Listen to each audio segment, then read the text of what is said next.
Yes, as I was saying, it's a tremendous honor for us to have you here with us, Professor Zohar.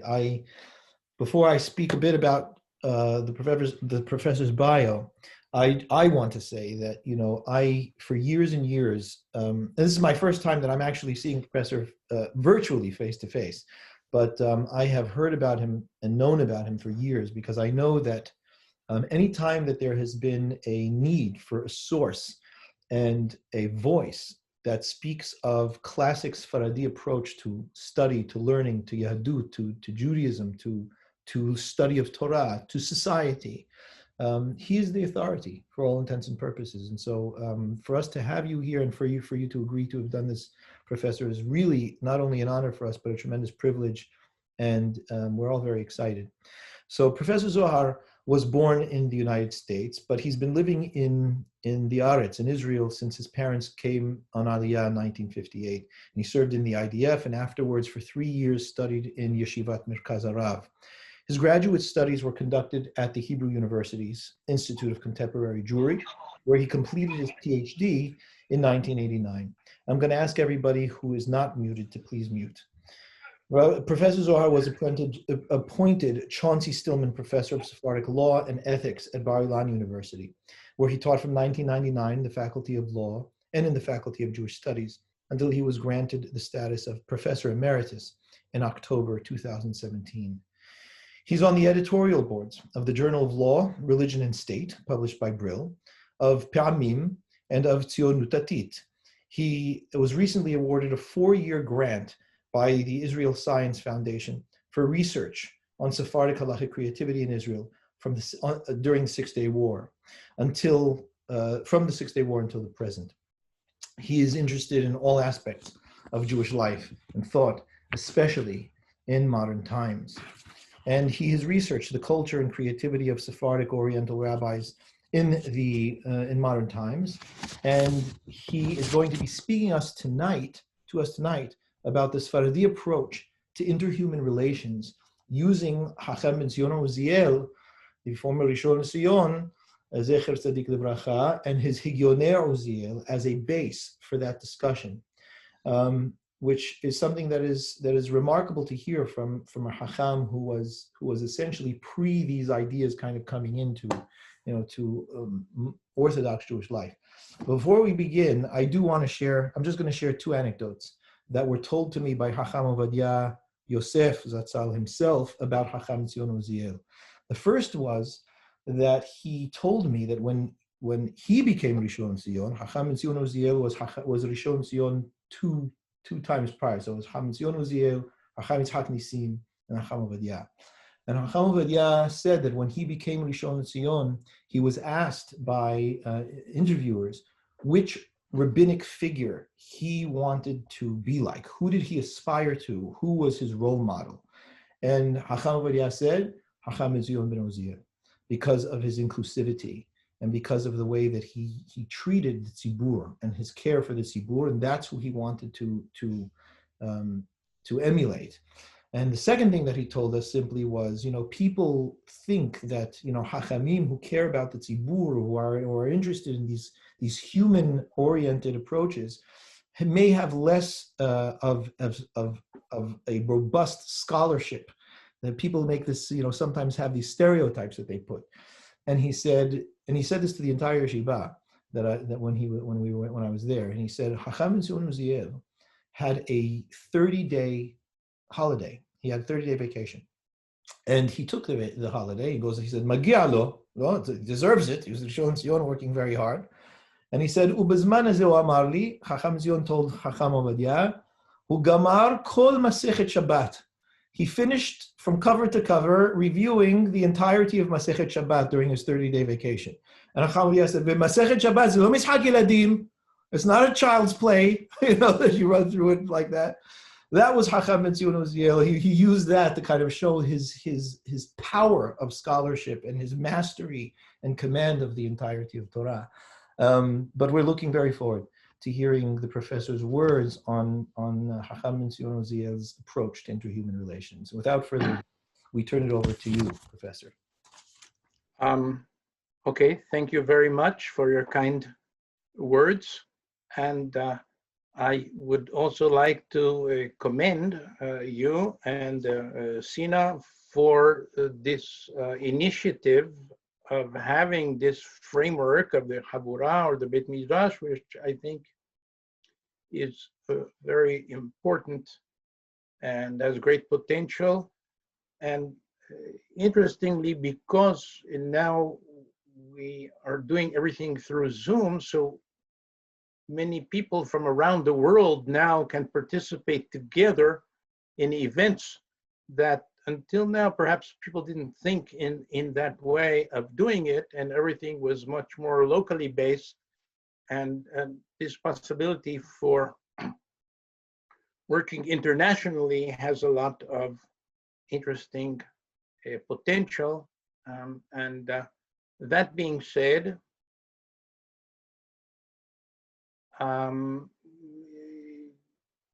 there is a certain style of religious attitude in which people have a hero that they choose, and that person, they follow him, and that person they picture as a perfect human being who can make no mistakes and should be followed in everything. And I must admit that this does not seem to me to be the best approach. I certainly don't hold it. And I have many rabbis and scholars that I've learned their teachings and that I admire very much, but that doesn't mean that I personally feel that I have to agree with them on everything or whatever they say I have to do, because ultimately the judgment of my life before God and man is my responsibility. That being said, certainly in many cases and in many ways, I think that Rav Ben Zion Meir Chai Uziel is an individual worthy of great respect, and you can learn a lot from his attitudes. He was born in the old city of Jerusalem in 1880. His family originally came a couple of generations before from Salonika, but before that, ultimately, they had come from Spain after the expulsion. And he grew up in the old city of Jerusalem. And as part of that, he spoke Arabic, he spoke Ladino, and he studied in the Midrash of Hachamim, of Aramaic, Hebrew, but he also learned other languages. And in 1912, the Jewish community in Jaffa wanted a chief rabbi that would be recognized by the Ottoman authorities. This was before World War I. And there was a very well-known rabbi who was living in Jaffa at that time since 1904 called Rabbi Kook.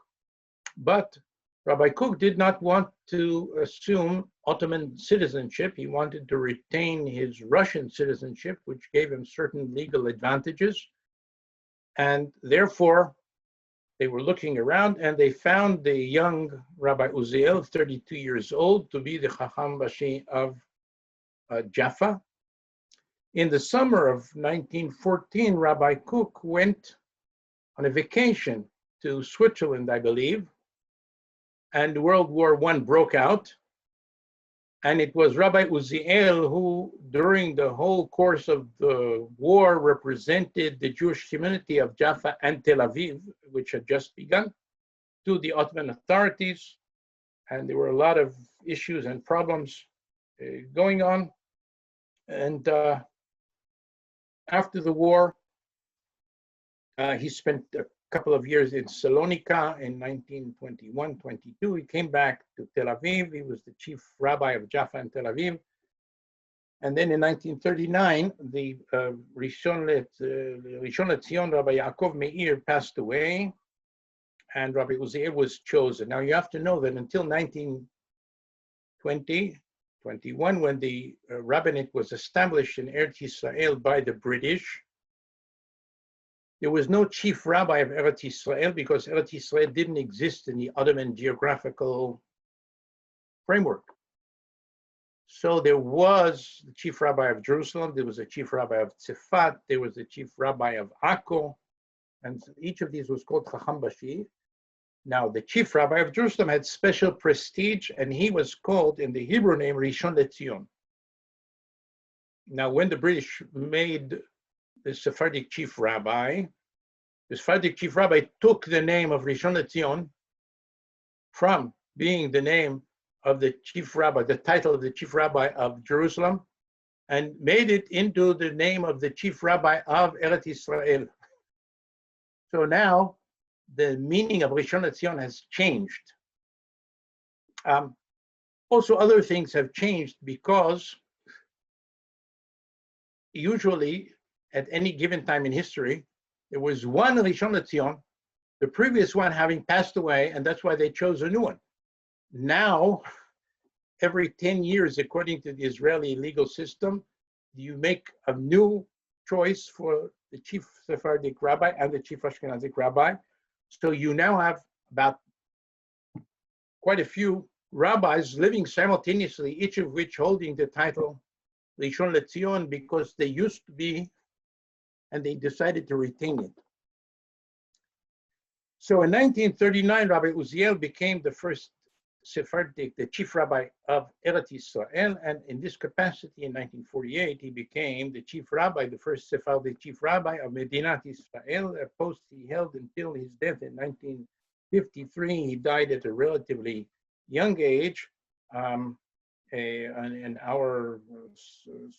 was 73 years old. He had diabetes, and probably today that could have been held under control by medications and procedures that we now have, but they didn't have it then. And he passed away in 1973. And he wrote 9 volumes of Sheilot Uteshuvot Mishpatei Uziel, and also quite a few other interesting and original books. Towards the very end of his life, he published 2 volumes, or wrote 2 volumes of Jewish thought, which he called Hegyonei Uziel. The first volume was published in 1953, just before he passed away. And the second volume, which he had already prepared, actually came out in 1954, after he passed away. And in this volume, there's interesting things to read, also in the Sheilot Uteshuvot, but what I would like to do this evening is to read with you together sections about his view of humanity and the relation, the Jewish people's relation to humanity. And okay, I'm sharing the screen now. And here we have, okay, so it's sections from volume 2 of Hegyonei Uziel. And I'll read through the Hebrew and translate it, and I can either take questions while we're going or afterwards, whatever Sina decides. Okay. האנושיות כולה, או יותר נכון, ההוויה העולמית כולה, all of humanity, or rather all of the universe or creation, היא גוף אחד, is one body, one organism, מורכב מתאים מרובים, made of many cells or units, מחוברים אחד אל השני, connected to one another. וכולם יחד נקראים עולם, it's a mistake of printing. Olam hagadol, or ha'adam hagadol, of this is like one big unit. Umimenu mit'anefim, anafim is like branches. From this branch out, olamot ketanim lesugehem, smaller worlds of various types, uminihem. Udemuyot adam ketanot, bivchinat zeirat anpin shel adam hagadol. There's smaller and smaller units, each of which comprise part of this organism. Betsurot kibbutziyot, these are human groups. לאומיות, nations, שבטיות, tribes, ומשפחתיות, and families. ובדמותו, and finally, האדם היחידי, this unit, this first single human being, שתעודתו, the goal, the mission, the destiny, של האדם היחידי בעולמו, I'll read through it, then we'll say something about this. אינה נשלמת, the individual's destiny or goal in existence, אינה נשלמת, cannot become complete, אלא בהיותו בתוך הכלל, except when he is part of the greater group. פועל בתוכם ונפעל מהם, active within them and affected by them. ואדם הפורש מן הכלל, somebody who leaves the greater group and wants to live as a secluded person, who איבר מדולדל, is like a part of a body that has fallen into disuse and is shrinking. שהוא, in such a condition of trying to lead a secluded life, יונק חיותו בצורה קלושה מאוד מכל הגוף, he gets some sustenance from human and general existence, אבל הוא אינו נותן כלום משלו לאותו הגוף שנבדל ממנו, but he doesn't give anything back in return. He's not in any interaction.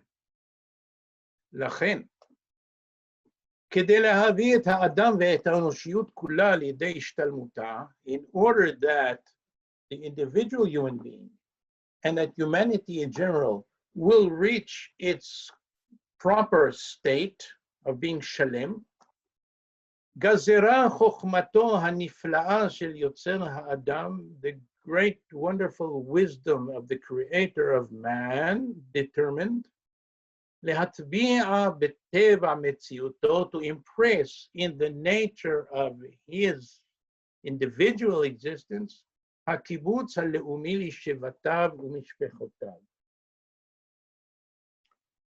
Okay, so we can conceive of the human life or the existence of the world. We can think about it as an organism. We all know the issue of the effect of the butterfly's wing in some places going to now disturb the general equilibrium of everything and cause tremendous consequences. So if we think about it, we can realize and acknowledge on a certain level that everything is interconnected. But our primordial experience is of ourselves as individuals, and we don't necessarily always feel or have this tendency to all feeling interconnected and acknowledging what that means. Unless humans would fall into a state, okay, of some kind of monkish living in solitude and try to achieve perfection through that, God impressed on us an inclination to become part of groups.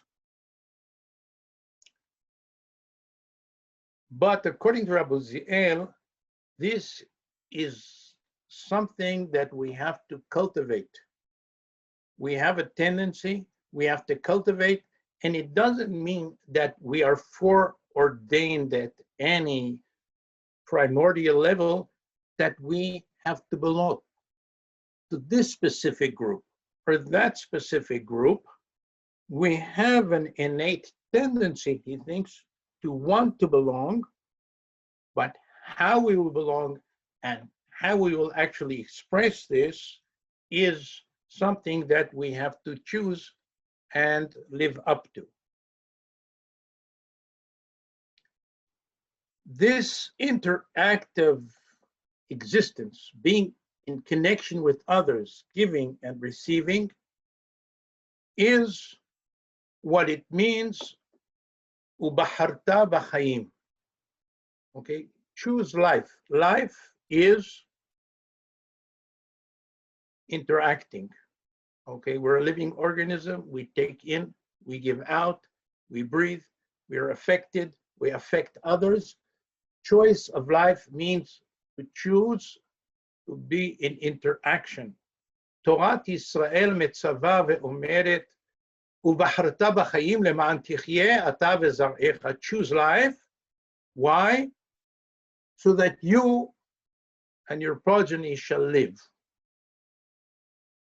Okay, and now he makes an amazing statement. זאת אומרת, החיים הארציים אינם אמצעי לתכלית, אלא הם תכלית לעצמם. Okay, so how he deals with the statement, I think in Masechet Avot, right, that you have to realize that this world is just an anteroom to the world to come, and therefore get yourself organized and prepare yourself in the anteroom so that you could really get the real significant existence, which is in a different state of being. He says, well, something else here. ובחרת בחיים means, החיים הארציים אינם אמצעי לתכלית. We should not conceive of life on this earth as being, or as being merely, or as being mainly a foyer to get into the ballroom. No, life on this world has its own value. בחרת בחיים למען תחיה. הבחירה בחיים היא למען החיים עצמם. Choice of life is for the sake of life. חיי הנצח של עצמיותנו האישית והמינית, so that we will have an eternal condition of life on a personal level, המינית meaning the human race, חיי נצח ללאומיותנו, the continuation and the eternality of our nation, וחיי הנצח של האנושות כולה, and to ensure the continuation and eternal existence of humanity. And this move, which we begin to see here, which in a certain sense is consonant with his earlier statement, is and being an individual is independent, it's important, but being in interaction, we have to care about and interact with others. We have to think about the future and live life, and also consider our people, our le'om, and also humanity in general. Interaction with others is with a meaning of what it means to love. To love means to be in interaction with another person, with other persons, and ultimately with the entire humanity. אהבה זאת חזקה במיוחד כלפי כל הקרוב אלינו יותר. These are my words, okay? So love is stronger. It's like gravity, okay? The square of, okay. Love is strongest with those close to us. Okay, so my immediate family, my wife, my children, my parents, my brothers and sisters, I naturally feel stronger love to them, and I interact with them on a more intensive and close basis. And that's fine. I don't have to justify myself if people are drowning, and one of them is my wife, and one of them is somebody that is also a human being, but I don't have to justify why I'm going to save my wife and not somebody that I didn't meet until now. But that doesn't mean that I really don't have, in principle, an obligation to everyone. And usually, I'm not faced with this choice of absolutely only somebody close to me or somebody else, okay? And so he goes on to say, מצוות אהבה זו כוללת במידה יותר מצומצמה, now not to the same degree as my very close relatives or my close people or community, את כל האדם הנברא בצלם. קיימת חובה תורנית לבקש, once again, this should be shalom,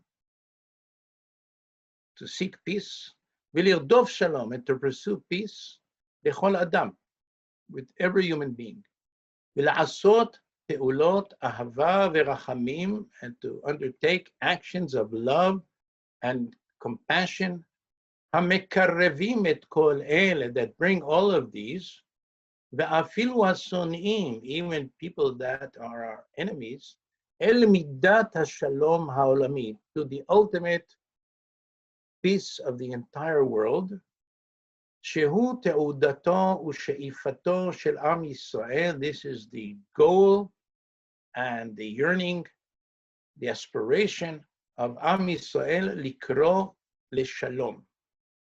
And what we're going to see, we really began to see, but we'll see, okay, here, that frequently in our times, if somebody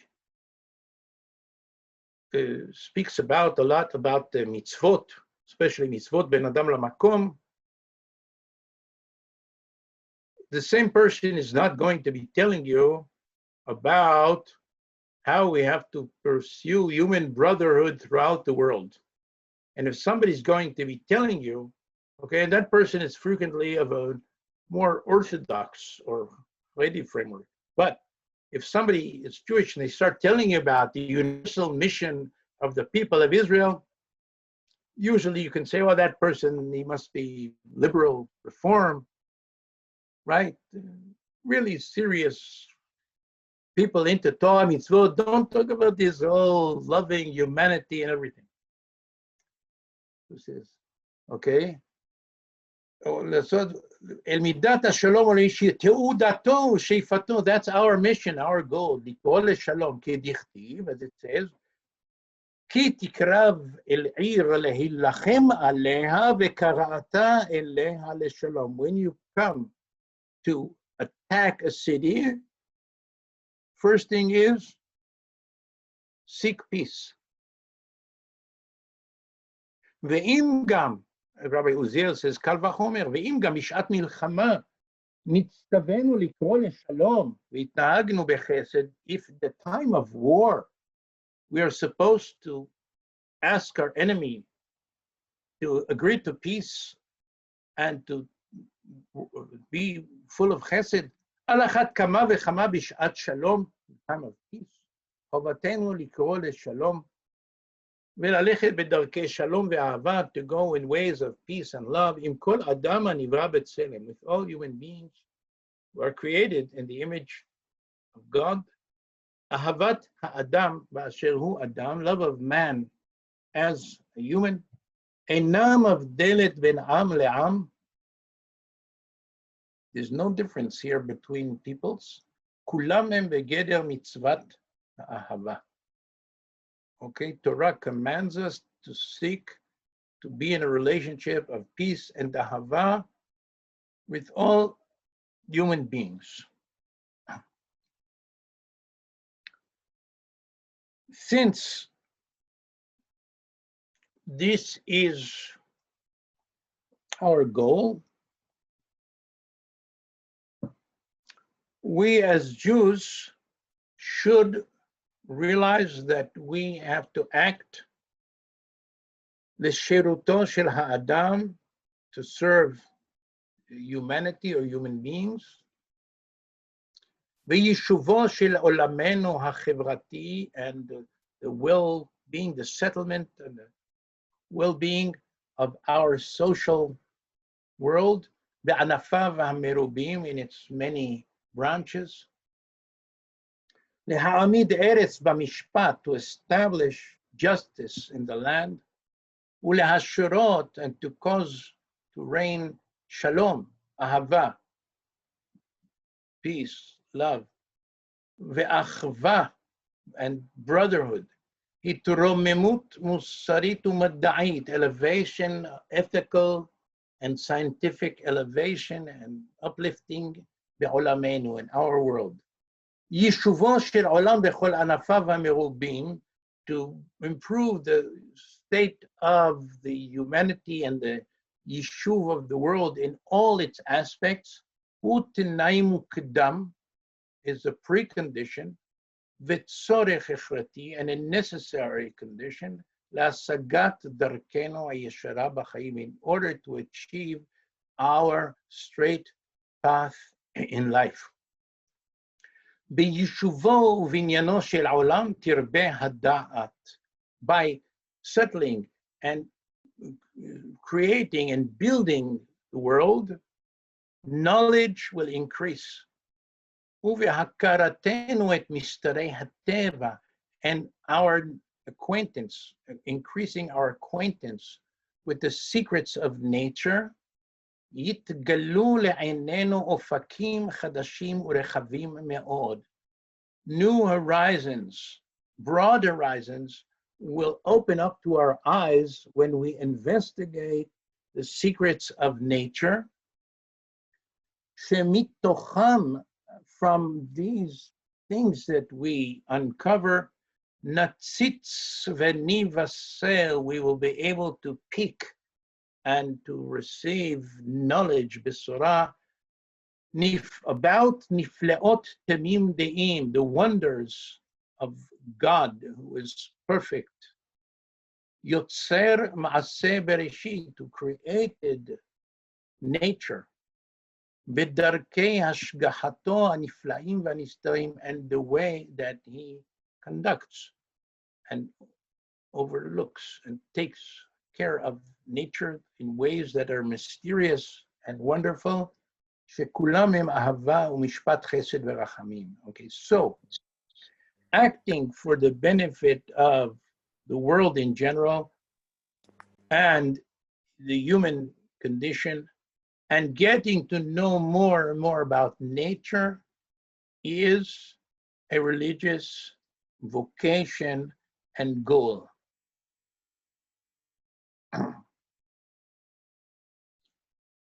In light of all the above, and we'll see that Rabbi Uziel was not averse to making very direct statements. טעות גדולה היא לומר, it's a great mistake to say, כי תעודתם של ישראל היא להיות נבדלים מן הגויים, בתכונתם, in their character, בחוקיהם, their laws, ובמנהגיהם. Should Jews consider that it is a mission of Jews to be different from everybody else, and the least we have in common with other humans, the better? Is this the meaning of Am Levadad Yishkon? No.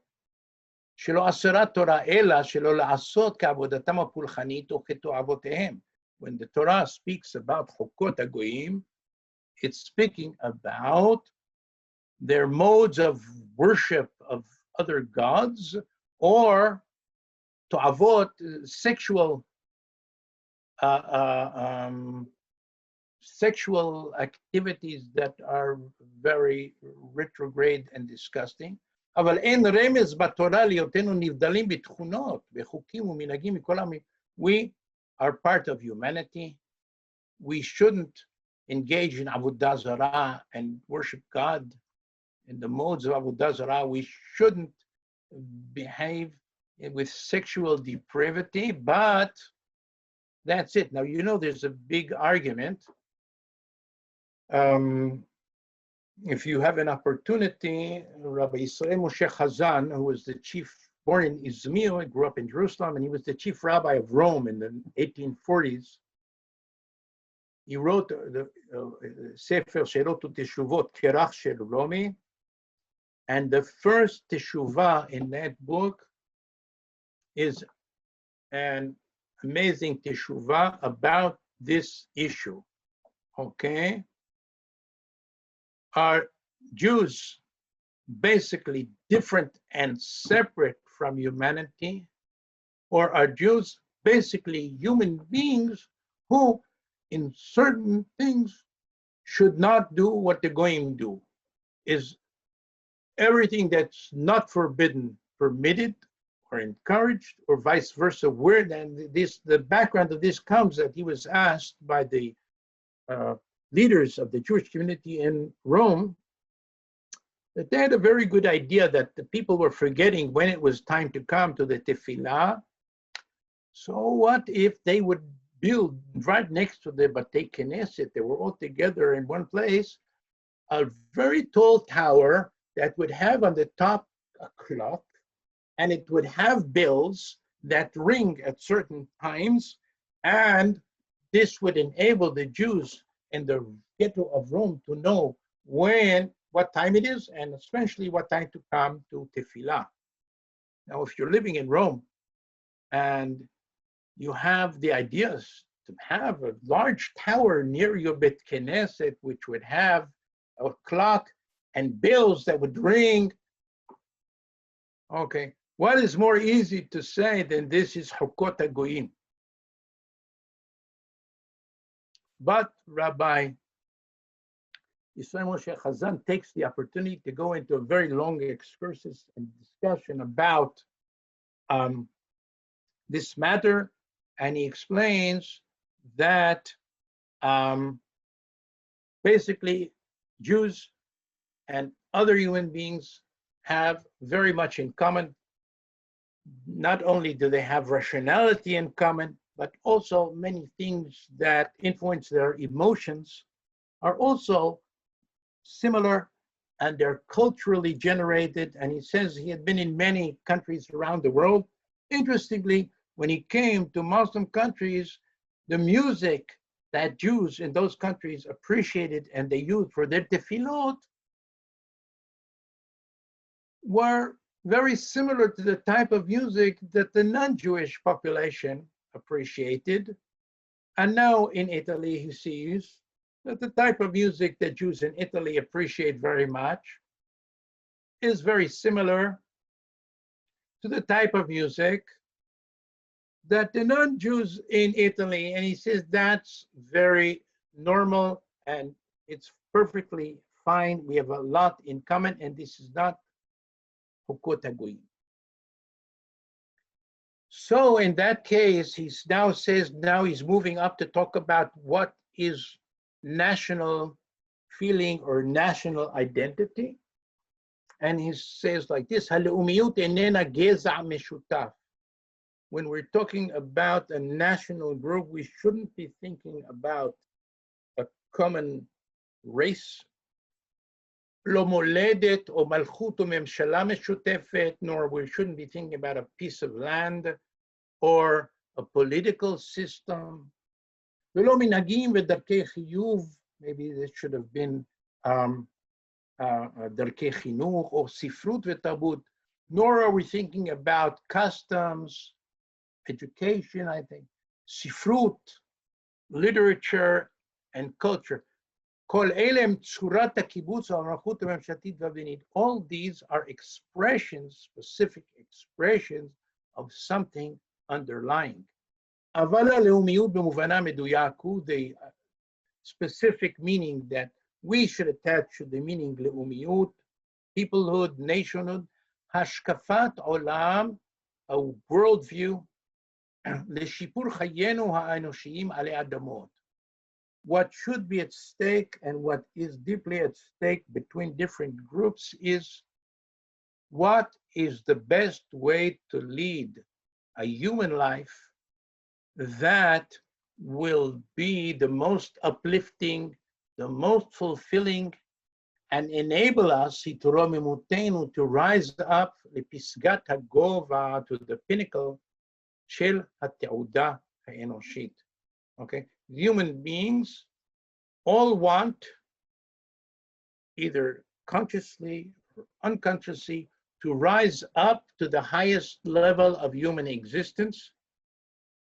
And what we don't agree upon is how is the best way to get there.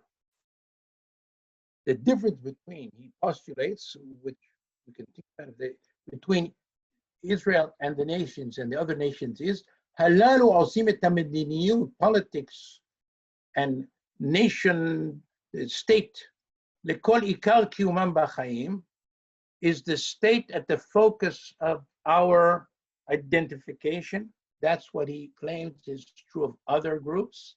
The Jewish people, osim et haleumiyut leikar, the content of the nation is the main thing. The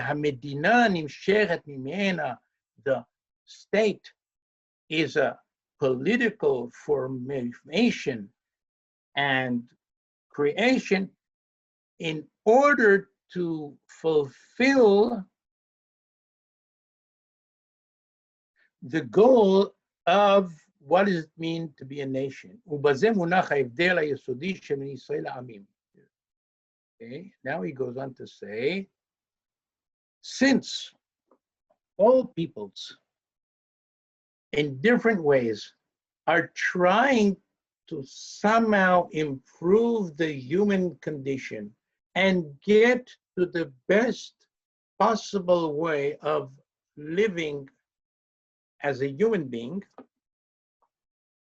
and since, as we said before, Bacharta b'chaim means interaction and not solitude, Kol medina v'chol laom mechabedim et atzmam, every state and every nation that have respect for themselves, אינם מסתפקים ולא יכולים להסתפק בגבוליהם הצרים ותחומיהם המצומצמים.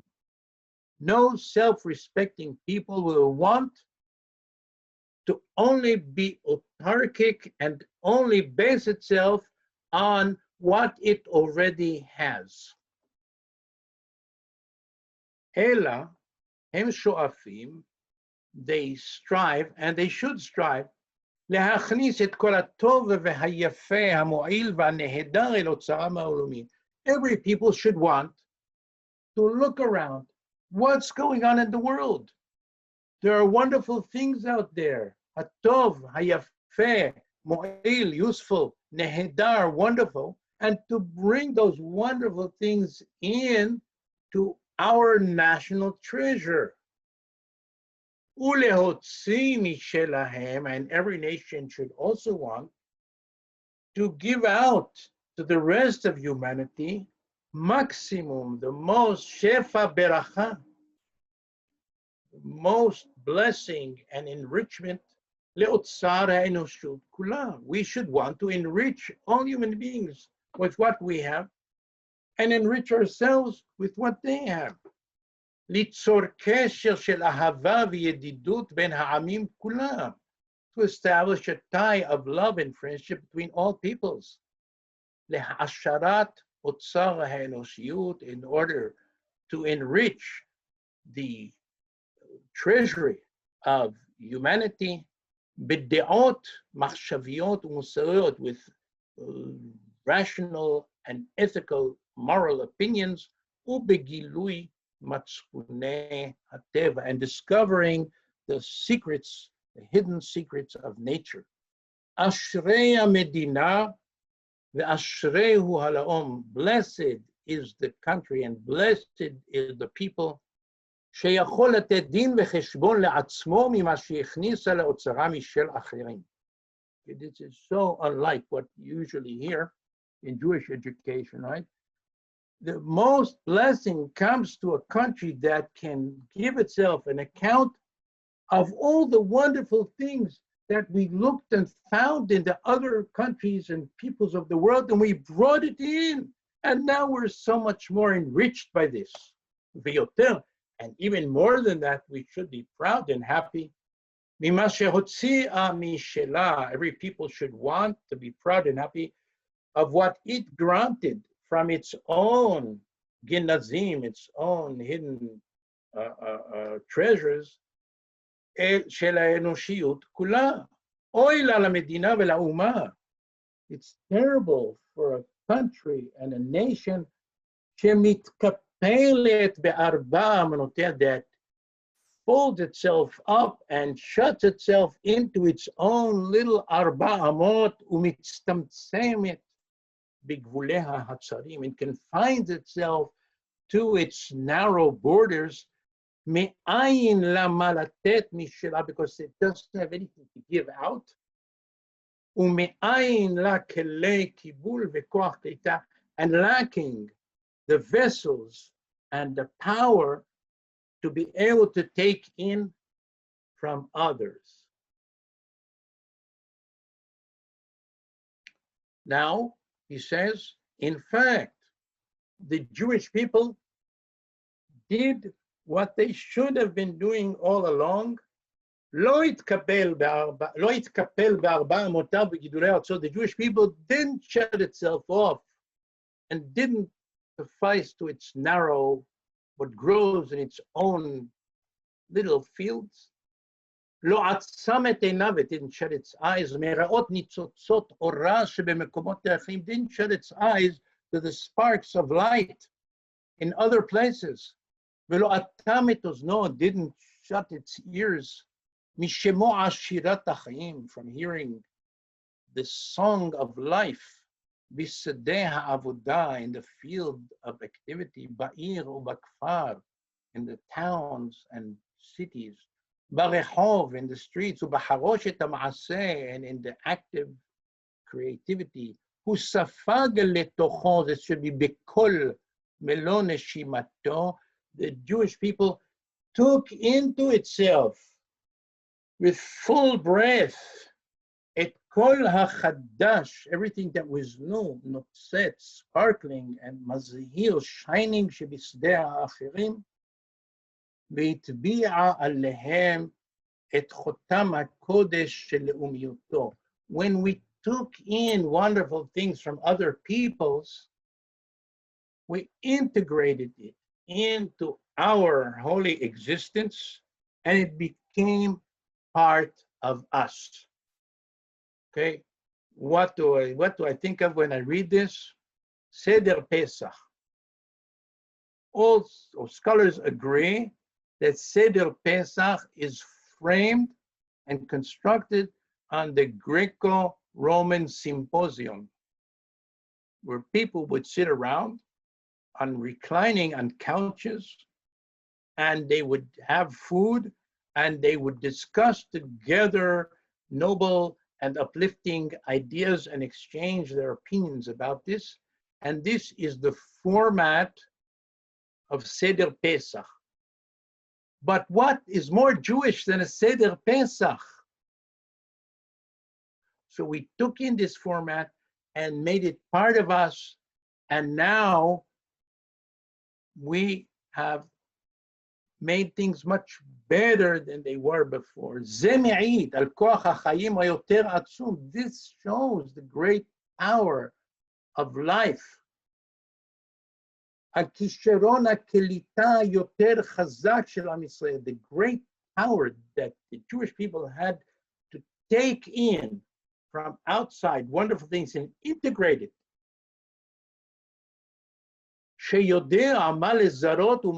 That they know what to take in, like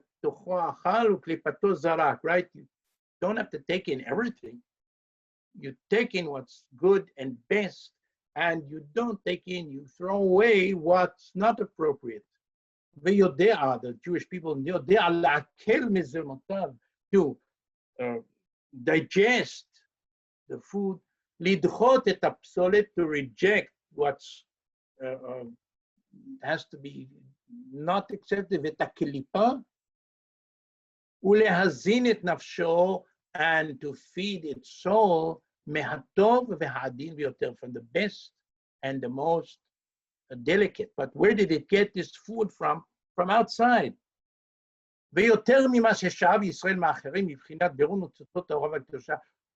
Over and above, and even more than what Israel took in, Israel gave of its own to all the other nations. What? Torah, Torah, and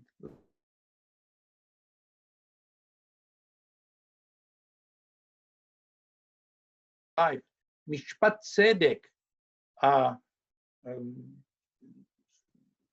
honest or true justice, umusar emet, true morality, ahava v'chanila. B'torato, Torat Olam, through Israel's Torah, ub'divrei nevi'av v'chachamav dor dor. We contributed from this to humanity.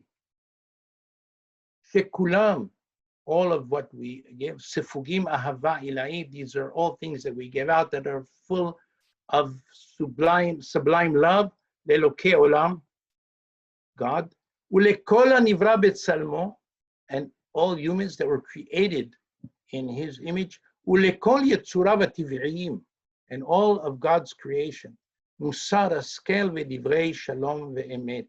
Israel has a message and a contribution to humanity, and is and was in interaction with humanity. And now he'll say that this was not only in the field of Torah and ethics and religion. Israel lo istapek bazeh. We didn't only, that didn't suffice for us. אלא שהיה גם החלוץ בכל ענפי המדע וההשכלה. Israel was the pioneer in all fields of science and knowledge. Okay, now some people, okay, whenever you hear they gave Nobel Prizes. So what is the famous Jewish sport? Let's check who is Jewish. And obviously, there is a disproportionate number of people that won the Nobel Prize that are Jewish. But some people will say, Oi, Chaval, instead of being a physicist or Yonasal giving a vaccine for polio and all these other things, this was a great mind. He could have been a rabbi. What a waste. Okay, but Rabbi Uziel says no. Part of Israel's goal and urge is to contribute to humanity. So we contributed through Torah, we contributed through our prophets, we contributed through morality, but also we are pioneers in all areas of science and השכלה. למרות ההגבלות וההרחקות שגזרו עליו, despite that the other people limited us and pushed us away. למרות חומות הגטו שהקיפו עליו, right, they were putting us within the walls of the ghetto. כדי לבדוע ממנו כל קו אור ולהחניק את נשמתו. They tried to prevent us from illumination and to suffocate our soul.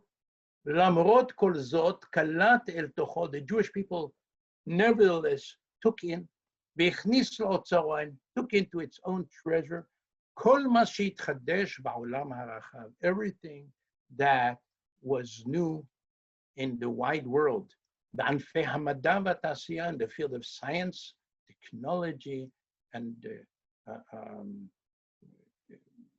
productivity, מחקרי הטבע, research in science, בשמיים ממעלה ובארץ מתחת, in the heavens above and the earth below.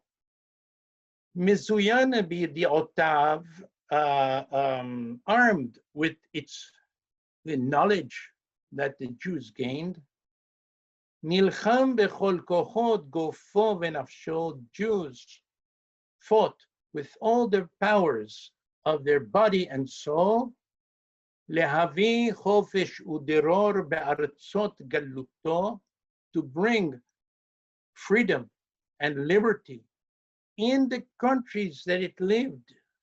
בגלות, משלטונות העריצות של שלטון האדם באדם לרעהו. Jews were at the forefront of many movements of national liberation from oppression.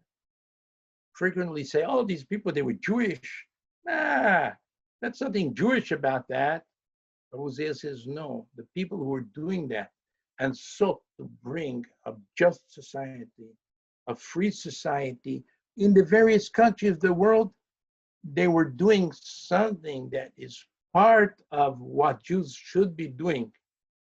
בתוך גבולי ארצות גלותו של עם ישראל בעמים. They pursued these ideals of freedom and justice in the various countries where they lived. In light of all this, what is the meaning of the holiness of the people of Israel and its goal, its mission? Kedushatenu lo tiyeh shelema, our holiness will not be complete, bifrishatenu, by taking or leaving aside me'achayim ha'enoshiyim, from human life, ve'hofa'otehem, in all its manifestations, ta'anugehem, its pleasures, ve'hamudotehem. Okay, now it's hard not to see this sentence as a counterfoil to the idea of what is kedoshim tiyu, perushim tiyu, right? So, but that's, Rabbi says, no, kedushatenu lo tiyeh shelema, our holiness will not be complete, bifrishatenu, from what? From human life, and the manifestation and joys and treasures of human existence. Aval, but rather, biotenu nizonim, we have to take in and make part of our mazon, our food, mikol ha'tofa'ot ha'olamiyot ha'mitchadshot labekrim, all new things that happened in the world. Mikol ha'tagliyot ha'niflaot, all the wonderful discoveries. Mikol ha'deot ha'filosofiot ha'hamadayot, all philosophical and scientific ideas. Hatzomachim, that grow, uparim ve'ravim, and multiply in our world. Hamezonot ha'chitzonim, the external things that we take in as we imbibe as our food, that we take in and take into ourselves and enrich. These things enrich the storehouse and treasures of our people and of our soul. Aval, אינם משנים את עצם הווייתנו, שהיא הוויה של קדושה ורוממות. By taking all things in, this doesn't mean we're going to lose our character and our holiness. We're going to enrich it. Shehi, our kedusha and our holiness, nish'eret safa al penei hamayim, it's still floating above the waters, and it gives a wonderful perfume to the entire world. And this reminds you of the Midrash. Why did God say to Abraham, Lech lecha? He says, because until that time, Abraham was like a jar or bottle of perfume that was closed, and other human beings couldn't benefit from this. By moving about, and the perfume became agitated, and its good, wonderful smell spread throughout the world. And this is what we should be doing.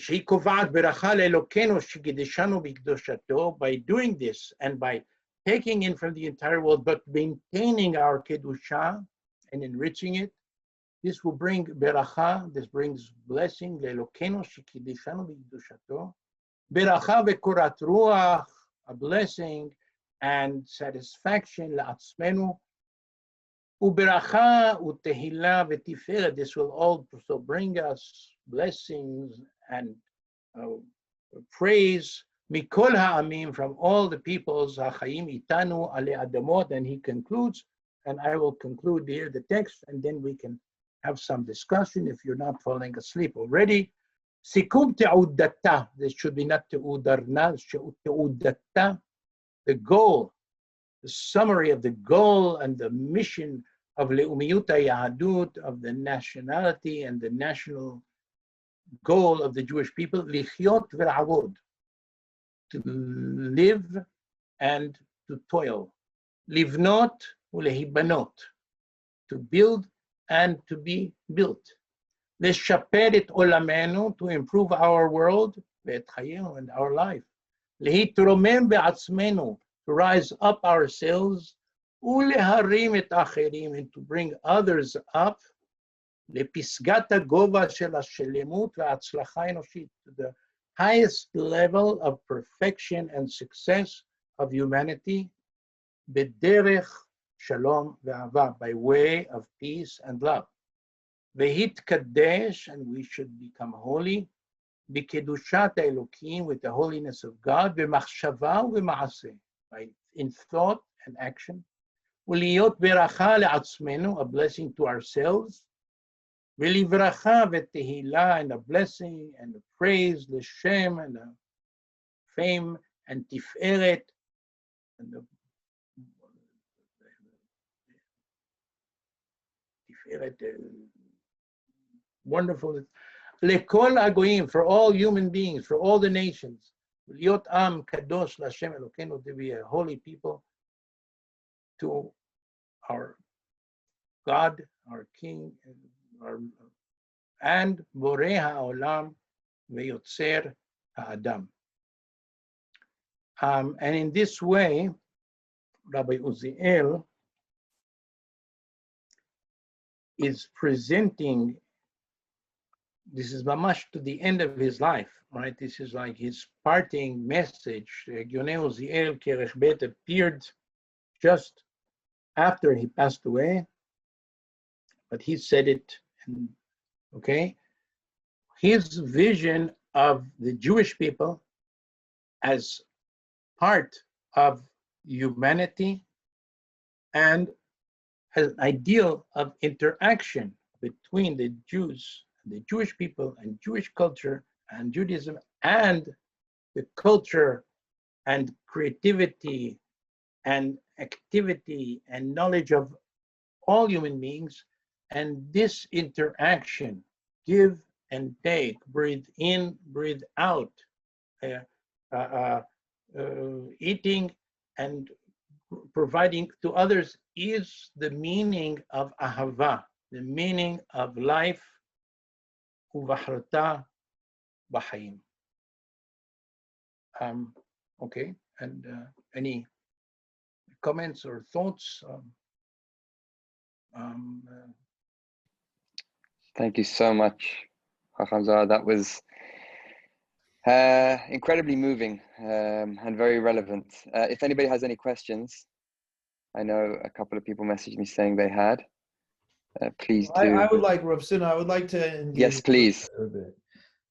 These are, I mean, soaring words by the Hakham, and words that I'm sure so many of us wish we heard more, spoken by our Hachamim. And it's a tremendous resource for us. But the question that I'm not necessarily personally interested, but I think is important for us to kind of recognize and understand and discuss is that this is essentially a dialogue of the Hakham.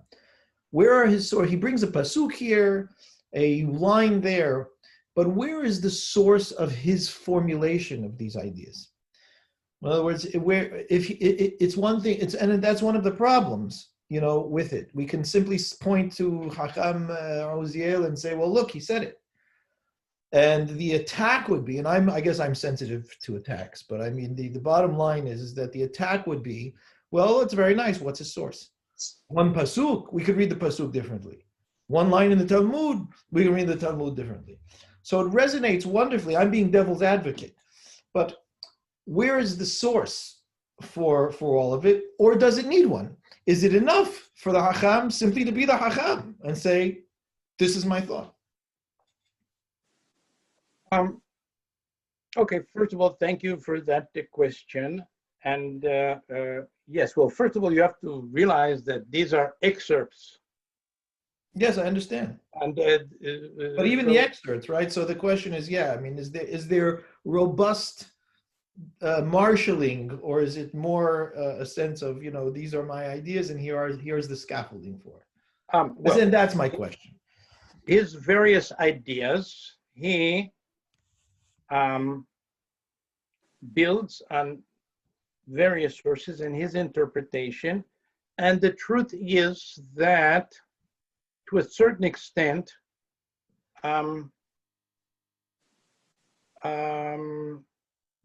interpretations are, to my mind, a reflection of, especially we talk about matters of Ashkafat Olam, right? We're not talking about, in an article that I published several months ago, which I sent, I think, to Sina, and maybe you've seen it. In the first part of the article, I present and analyze these views of Rabbi Uziel. In the second part, I say, well, now let's look at some teshuvot that he wrote that express the meaning or the implications of this in various concrete ways. Okay, and then you see that in the teshuvot it brings many sources and a lot of grounds and a lot of argumentation, and to a certain extent, look, the rabbi of Satmar, who was the most extreme anti-Zionist in the world, brings a lot of pesukim. But ultimately, it's not these pesukim that created his worldview, because different other people knew these same pesukim, and they didn't come and say, well, all of the Zionists are agents of the Satan and the... They didn't come to the same conclusions. Right, so knowledge of the sources is heavily interpretation, empowering, and what people do when they speak within a tradition is to learn as much as they can and understand as much as they can, and take as much as they can, both from within the tradition and elsewhere, okay? Because we're really not an island. Who was a greater scholar than Rambam? Moshe ben Maimon. It's hard, you can't imagine a greater scholar. And he, many basic things took. And he said, no, God doesn't have a body. And people said, how many pesukim do we say? Eretz asher einei Hashem Elohecha ba, Yad Hashem oya b'miknecha. And after Matan and the Sefer Parashat Mishpatim, Moshe ve'Aaron, the Shivim Ziknei Israel, go up on Mount Sinai, and they see God. ויראו את השם אלוקי ישראל ותחת רגליו. Okay, and he's sitting on a seat and he has feet. Okay, so how could you now say that God doesn't have a body? Right. So I mean, I think definitely one of the key things I think that you mentioned, and this I think is an important aspect of it all, which I'm interested to hear your thoughts. You said within the tradition, and I mean, from my perspective, that is part of our frustration. You know, when I say our, I'm talking about, you know, this Sephardi Habura and you know, the broader Sephardi people who are thinking, you know, where did my Mesorah go? And I think that that's a very important part of it, because it's a question of within the tradition, because of course there is going to be interpretation that lives within a particular framework and context of thought, which essentially the Hakham is presenting here in his way. And, you know, that's the intangible of it. That's extremely difficult to present without the actual personalities and the milieu and the world that they populate. And I wonder how it is that you see, is there a way to, in your opinion, is there a way to rebuild that? Is there a way to be able to bring that? Is it simply remembering these texts, remembering the word, you know, Sha'al avicha ve'yagedcha zekenecha ve'yomru lach? Or is there more to it?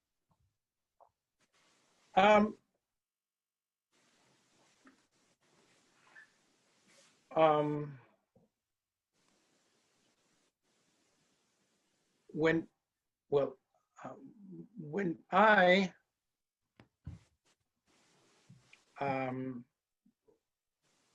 when I finished high school, I went to study in a certain course of the Modi'in and I served in the IDF. And after I served in the IDF, I went to study for several years, as you said, in Merkaz Arav. And then at a certain point, I decided, okay, I want to also learn things that are not yeshiva learning, and I went to university. And I remember that a characteristic of every yeshiva that I knew about was that there were certain questions you can't ask. Can't ask it. You too? It's so interesting. I had the same experience in yeshiva. Okay. And then at a certain point, my brother, Noam, who's younger than me, but he had just finished Yeshivat Hesder in Jerusalem. And he said to me, you know, a certain fellow from the United States came and he established a Bet Midrash where you're allowed to ask anything. Mm-hmm. And where you are supposed to bring whatever you know to bear on your learning of Torah. And you don't have to worry because Torah is not fragile. It won't break under your questions. Right. By asking these additional questions, Torah won't break lehefech. You'll come out new things that you never dreamed were there in the Mekorot because you're now asking a different question. Mm-hmm. Right. And you now, whatever you studied history, you studied, some people studied psychology, some people studied physics, some people studied that. Torah is not fragile, and you could bring all of these questions into Bet Midrash, and by doing that, it will become enriched. And I spent, that person was called David Hartman, who got into a lot of trouble because different people, oh, you're not Orthodox. Right. Okay, and he at a certain point said, well, I'm Orthodox, but I'm not depending on you to tell me what's Orthodox. And in a certain sense, as you may know, but it's worth saying, the whole category of Reform Sephardic rabbis, Rabbi Uziel was not Reform. He wasn't conservative. He wasn't the liberal movement, but Orthodox is also a European movement, Yes. which was created in the 19th century in a certain type of reaction to the perceived threat of reform. Yeah. And so this whole categorization, to my mind, is something that's not necessary at all historically. It's not native to Sephardim. It's not native to Jews. To Judaism, yeah. But it's certainly not native to Sephardim. Yeah. And it's this type of Hadash Asur Min Torah and so on, that itself is a great chidush. Okay, the original meaning of Hadash Asur Min Torah in Talmudic tradition is that the new crop that grows in the fields, you can't eat from it before you bring the bikurim in Bet HaMikdash. And until that point, a hadash, the new crop, is asur. Okay, and then came Hakham Sofer, who wanted to go against the reform, and the Hakham Sofer said, no, what this means is anything is new, it's forbidden. Okay, and there's a certain similar idea which came up at a certain time in Islam. It's called bid'ah. Mm-hmm. If it's an innovation, it's not good. Mm. Okay, and but when you think about it, what is a greater thing than Hidushei Torah? Yeah. Right? We talk Hidushei Torah is that people will now be able to see in Torah something that nobody saw before. Mm.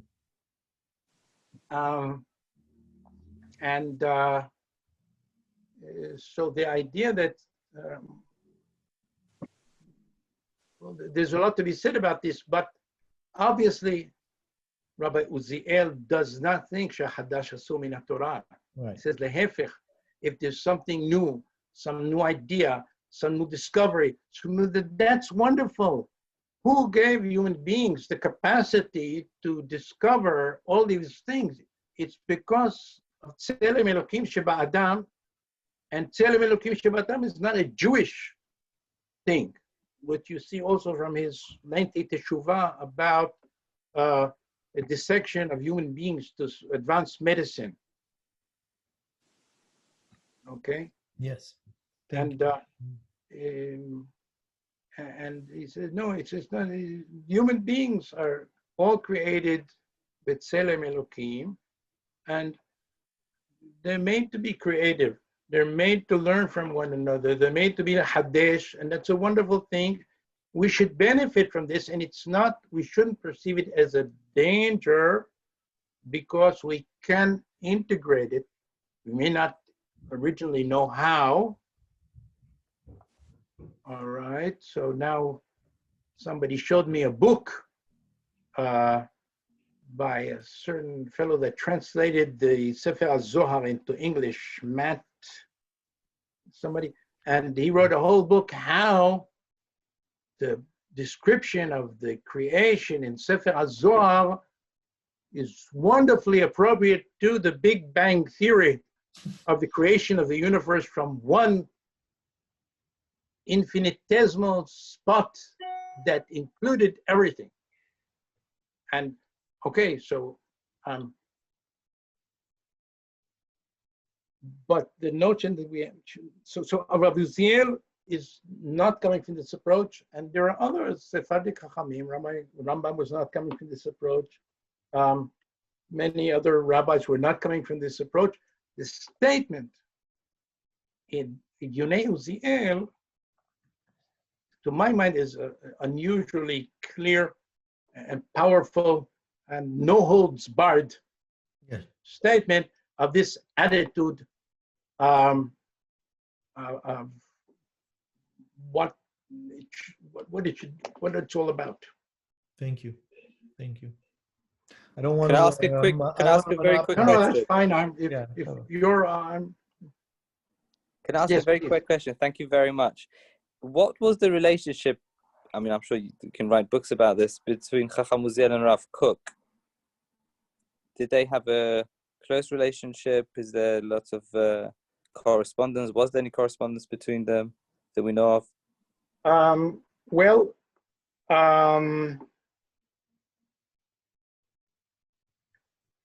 First of all, you have to realize that Rav Uziel was significantly younger than Rav Kook. Rav Kook passed away in 1935. At that time, Rav Uziel was in his mid-50s, but Rav Kook was much older. And Rav Kook has, to my mind, an interesting disparity between his visionary statements and his actual halachic rulings. Okay, and in his halachic rulings, Rabbi Kook is quite conservative with a small c.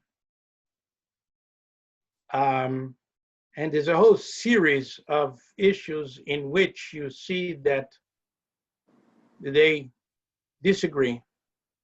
Should women have the right to vote? Mm-hmm. Rabbi Kook says no. Mm-hmm.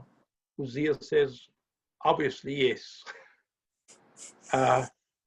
And what about the issue that I mentioned before about advancing science and medicine through dissection of human bodies?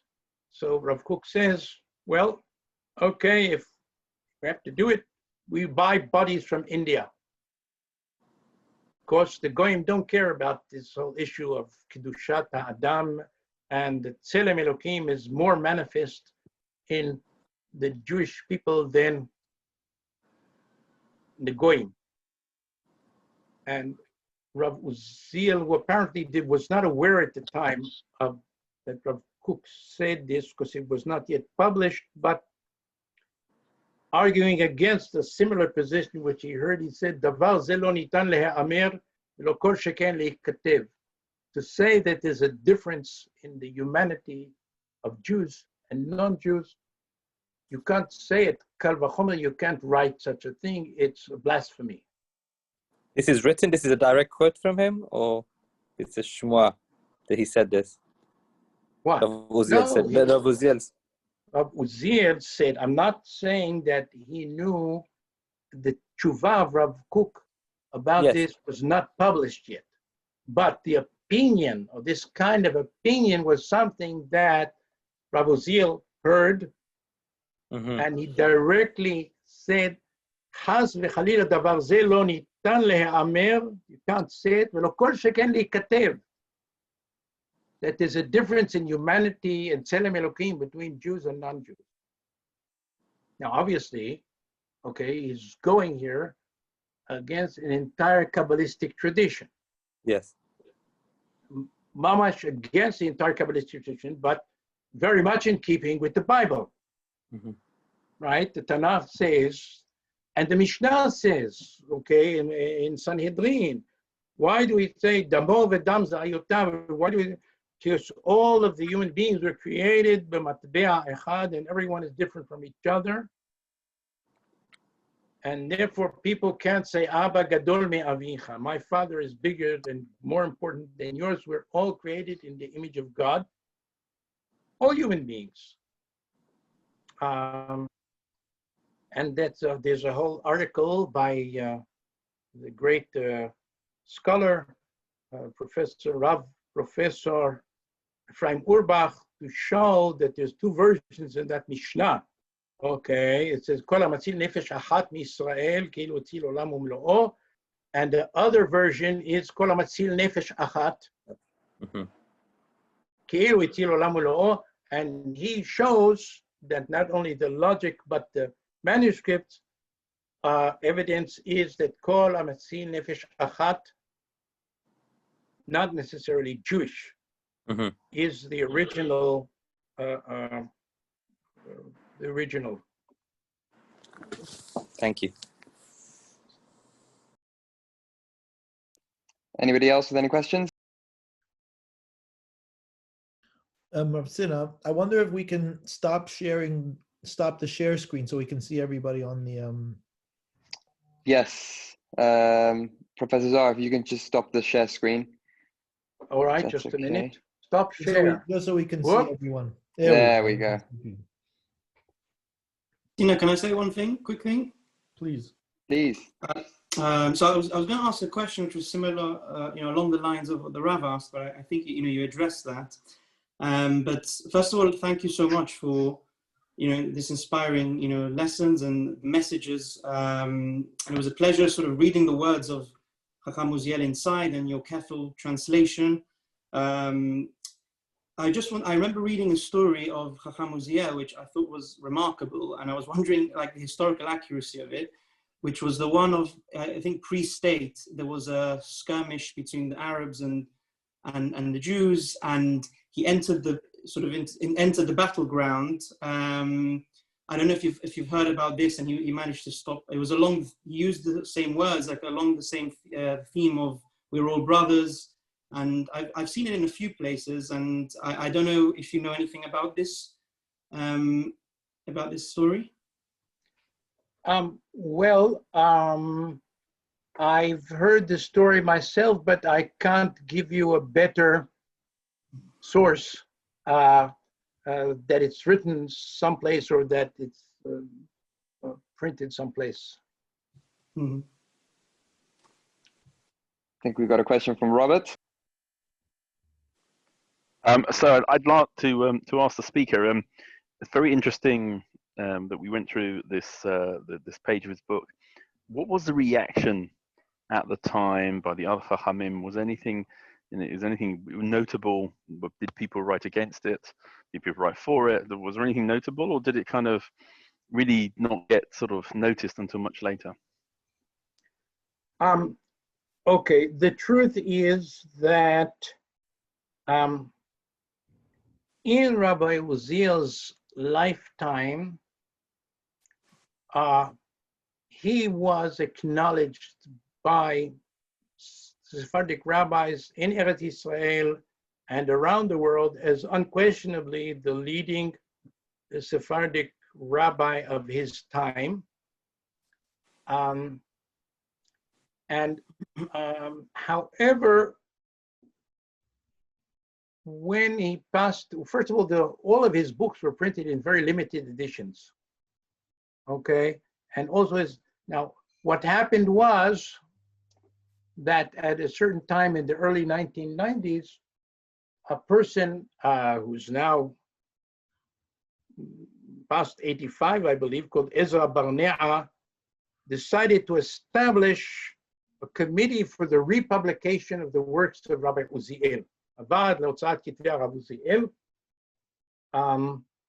And he got several people to join him, and then after some time he also asked me, but I had he said when he was a child, he remembered Rabbi Uziel, what a distinguished, wonderful person, and he had even studied in a yeshiva for teenagers that Rabbi Uziel established.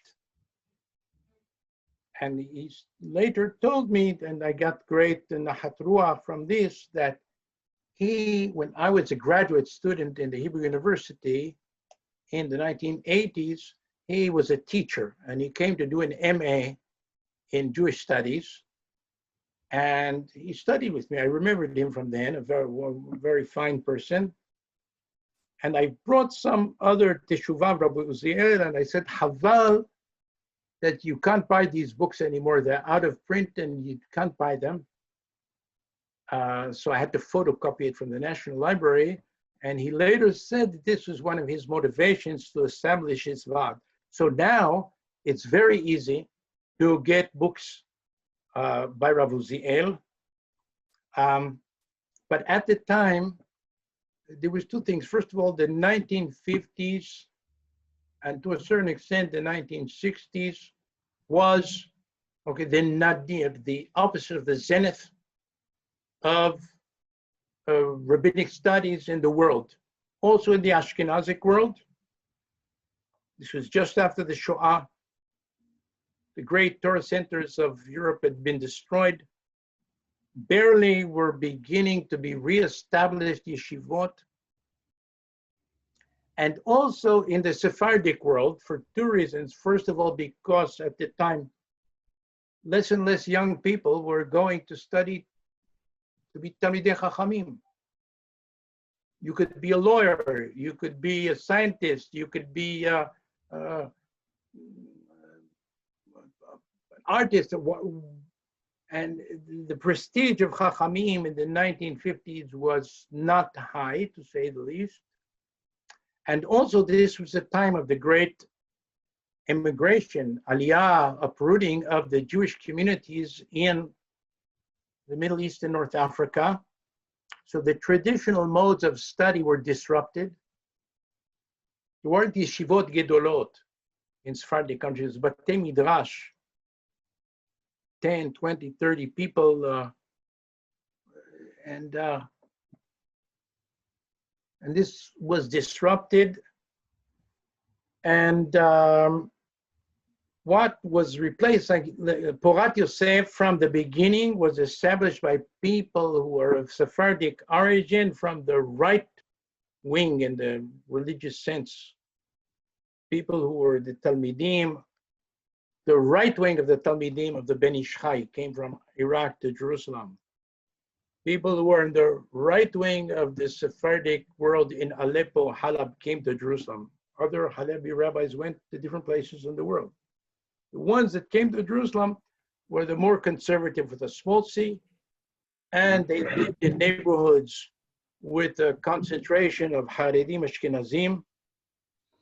Rav Ovadia Yosef studied in Talmud Torah, Bnei Tzion, established by the Parush family of Ashkenazim, Leman Ahenu HaSefaradim. But the orientation, the teachers there was Haredim.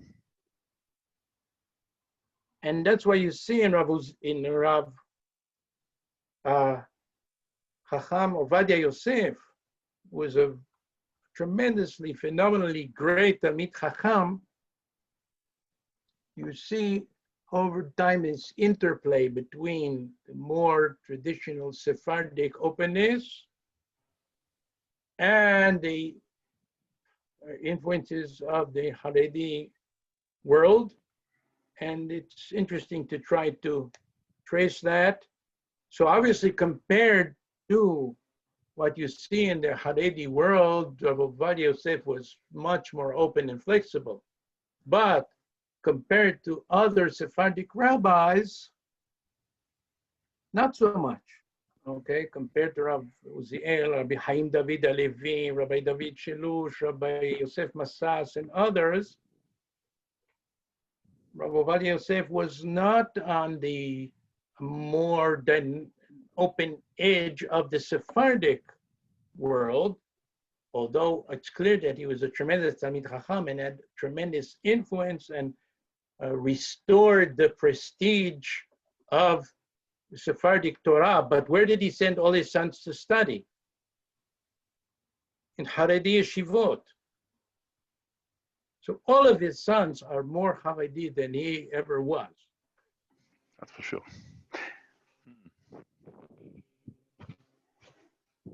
So, yes, please. Excuse me. May I address a question to the professor, please? Yes. I know we can discuss these subjects through the night, actually, but what do we do, essentially, with the very long-standing Kabbalistic school, which spans the Sfaradim, Ashkenazim, all the way from the Maharal, all the way through to the Ben Ish Chai, etc., who have a very different position on the crux of this evening's discussion. May I ask, in very brief terms, what do we do with that school? Well, ultimately, you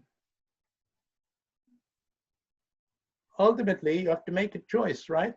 You can't hold both. And in this issue of Tselem Elokim and what follows from it,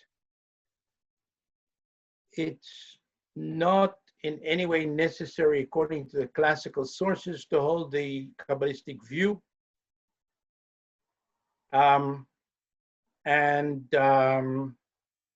It's not the case that all Sephardic Chachamim held this view. Sure.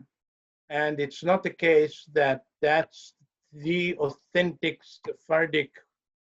Well, there were many, and there are many Sephardic Mekubalim. And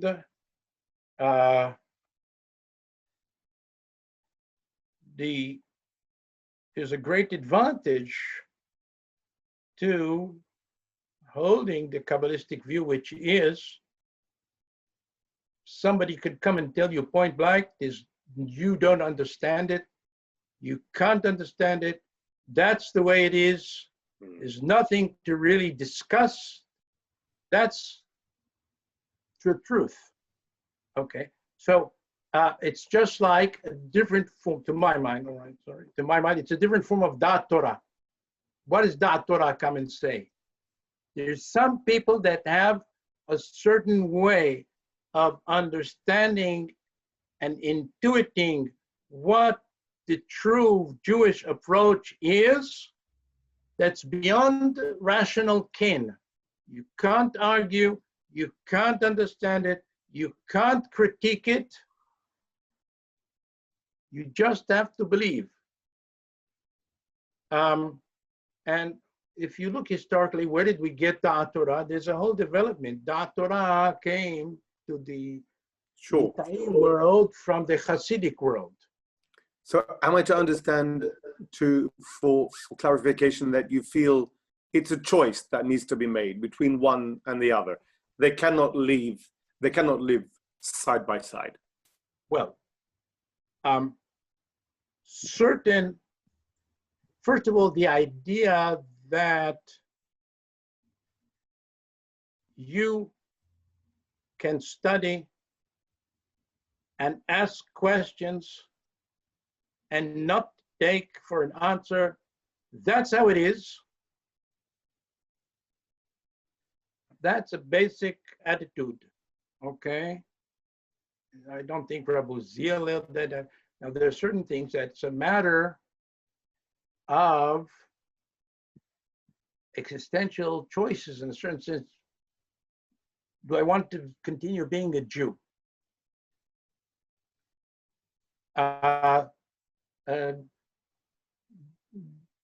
Do I find Torah and the world of tradition interesting and attractive and something that I want to be involved in the best I can?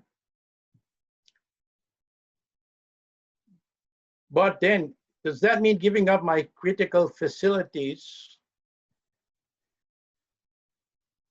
Okay, that's a different question. And there's a whole Sephardic tradition that says, no, that's not what it means. You don't have to give up your critical facilities in order to be part of the discussion and part of Jewish life and part of Torah. Therefore,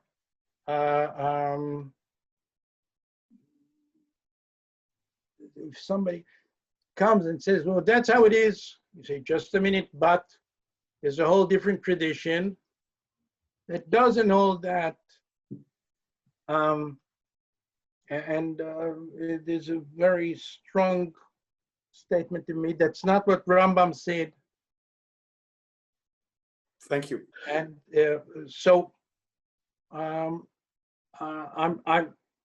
there may be very attractive insights that people can gain and be enriched from aspects of Kabbalah. But this issue, which seems to me in many ways crucial, are all human beings, in B'Tselem Elokim or not, which has so many implications. Because if not, then the whole picture is all of the goyim are sitra achara. And you're basically involved in a zero-sum relationship with all the rest of humanity, because if you have to, by performing mitzvot, you're taking the nitzotzot from sitra achra, which will all ultimately wither away and disappear, and that will be the Geulah. Okay, so that's a whole way of looking at humanity, at the whole drama of human life in a very different way from Rav Uziel, from Rambam, and a whole different tradition, or Chaim David HaLevi, and so on. And this is something which I personally don't accept. Thank you.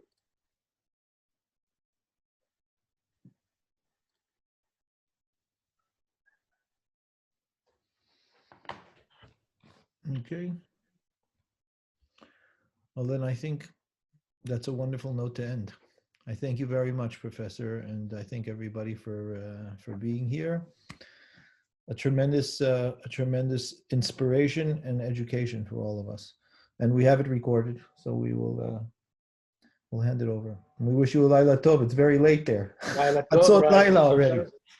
It's slightly after midnight. Yes, indeed. Right. Laila Tov, and thank you very much for. Laila Tov. Thank you. Thank you. Thank you very much. Thank you very much. Thank you so much. Good night, everyone. Good night. Thank you. Good night.